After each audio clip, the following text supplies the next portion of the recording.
Audit planning. Audit planning and audit programming இது ரெண்டுமே ரொம்ப இம்பார்ட்டண்ட்டான வேர்டு. நான் இந்த எபிசோடில் உங்களுக்கு வந்து ஆடிட் பிளானிங்னா என்னென்னு உங்களுக்கு சொல்கிறேன். ஓகேவா? இமேஜின் உங்களுக்கு வந்து ஒரு ராமச்சந்திரா காலேஜ் மாதிரி ஒரு குரூப் ஆஃப் கம்பெனிஸ் மாதிரி ஒரு பெரிய குரூப்பை ஆடிட் பண்ணக்கூடிய ஒரு பொசிஷன் உங்களுக்கு கிடச்சிருக்கு, ஒரு சான்ஸ் உங்களுக்கு கிடச்சிருக்கு. இப்போ நீங்கள் உள்ளே போய் பார்க்குறீங்க, ஓகே நம்ம வந்து ஒரு பெரிய குரூப் ஆஃப் கம்பெனிஸை ஆடிட் பண்ண போகிறோம்.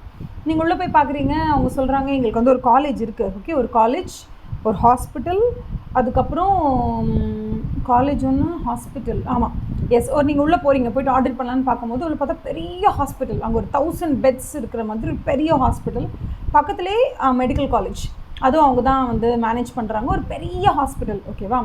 அதுக்கப்புறம் நீங்கள் பார்த்தீங்கன்னா பக்கத்துலேயே வந்து ஒரு பெரிய ஃபார்மசி ஒன்று இருக்குது.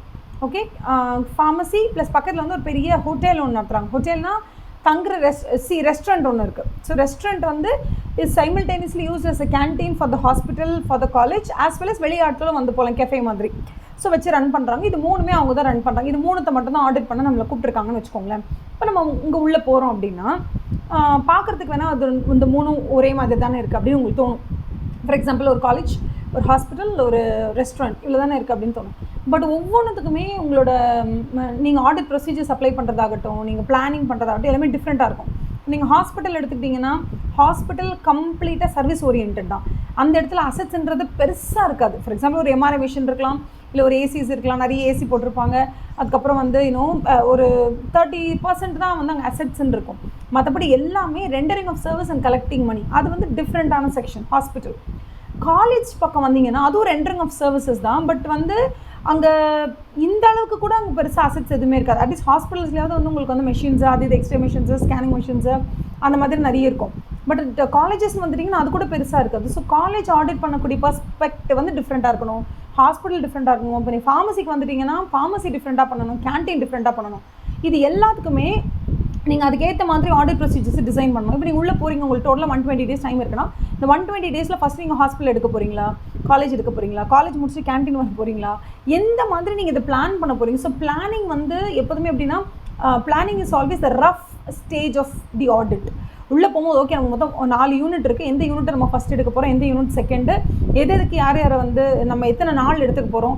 ஸோ ஹாஸ்பிட்டலுக்கு ஒரு 30 days எடுத்துக்கலாம், காலேஜ்க்கு ஒரு 20 days எடுத்துக்கலாம். So number of days allocate பண்ணுறது.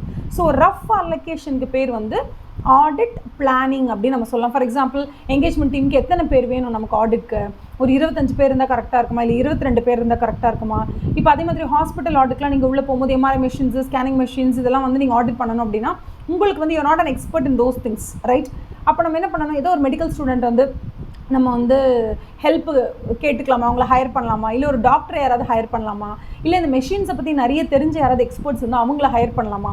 பிகாஸ் அவங்களோட ஹெல்ப்போடு நம்மளால் பெட்டராக ஆடிட் பண்ண முடியும். ஸோ இந்த ஸ்டேஜில் வந்து நீங்கள் என்ன டிசைட் பண்ணுவீங்கன்னா, எத்தனை நாள் நமக்கு வேலைக்கு தேவை, எத்தனை பேர் வேணும் வேலைக்கு, ரிசோர்ஸஸ் எவ்வளோ பேர் வேணும், அதில் உங்களுக்கு டீம் மெம்பர்ஸ்னு எத்தனை பேர் வேணும், எக்ஸ்பர்ட்ஸ்னு எத்தனை பேர் வேணும். இந்த மாதிரி ரஃப்பாக ஒரு என்டையர் ஆடிட்டை நீங்கள் வந்து ஒரு ரஃப் டிராஃப்ட் மாதிரி போட்டு ரெடி பண்ணிக்கிற அந்த ஸ்டேஜுக்கு பேர் வந்து ஆடிட் பிளானிங் அப்படின்னு நம்ம சொல்லுவோம். இதுக்கு அடுத்த ஸ்டேஜ் தான் ஆடிட் ப்ரோக்ராமிங்.